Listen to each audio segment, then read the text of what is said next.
আচ্ছা, একটা দারুণ বাঁধাকপি বাটার রেসিপি এনেছি। তো এখানে বাঁধাকপিটাকে কুচিয়ে নিয়েছি, এখানে হাফ বাঁধাকপি নিয়েছি। এটাকে আমি শিলনোড়ায় বেটে নেবো। প্রথমে এরকম কাঁচা অবস্থায় বেটে নিতে হবে। হালকা এরকম বাটলেই বাটা হয়ে যাবে। বাঁধাকপিটা বাটা হয়ে গেছে, এবার বাকি জিনিসগুলো বেটে নেব। এখানে নিয়েছি 2 কোয়া রসুন, বড় বড় কোয়া, 1 টুকরো আদা, 2টো কাঁচা লঙ্কা,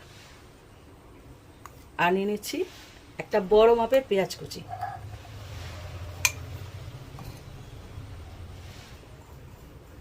যে পরিমাণ বাঁধাকপি সেই পরিমাণ পেঁয়াজটা নিতে হবে, তবে স্বাদ হবে। আর নিচ্ছি কয়েকটা চিংড়ি মাছ, সব একসাথে বেটে নেব।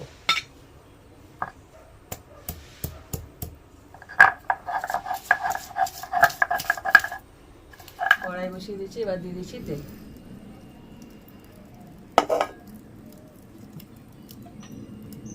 তেলটা গরম হয়ে গেছে, এবার দিয়েছি কালো জিরে। কালো জিরেটাকে একটু নেড়ে নেব।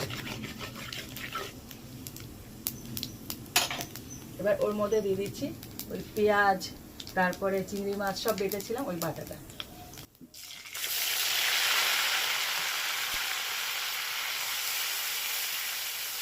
একটু ভাজা ভাজা করে নিয়ে এবারে যে বাঁধাকপিটা বেটে রেখেছিলাম সেটা দিয়ে দেবো।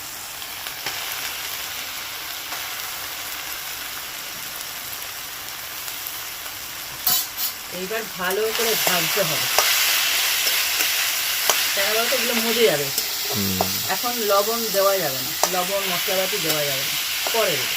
একটুখানি নেড়ে চেড়ে একটুখানি কমে গেল বাঁধাকপিটা, তারপরে সমস্ত লঙ্কা, নুন, হলুদ সব দেবো।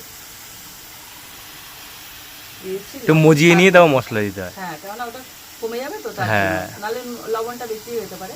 দিয়ে দিচ্ছি জিরে গুঁড়ো, একটু ঝাল ঝাল করবো তাই লঙ্কার গুঁড়ো দিচ্ছি 1/2 চামচ। কাঁচা লঙ্কা দিয়েছি বাটা তার জন্য। দিয়ে দিচ্ছি একটু হলুদ গুঁড়ো, আর এই সময় দিয়ে দেবো গরম মশলা টেস্টের জন্য।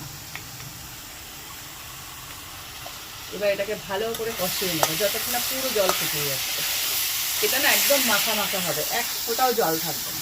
বাটা পুরো, বাটা পুরো, যেমন হয় না বাটা, আমরা কচু বাটা খাই, যে কোনো বাটা খাই, ওই বাটা।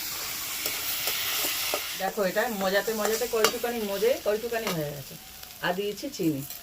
এই চিনিটা দিলে খুব সুন্দর একটা স্বাদ আসবে। শেষে চিনিটা দিয়ে নামিয়ে ফেলবে। তৈরি হয়ে গেল বাঁধাকপির ভর্তা।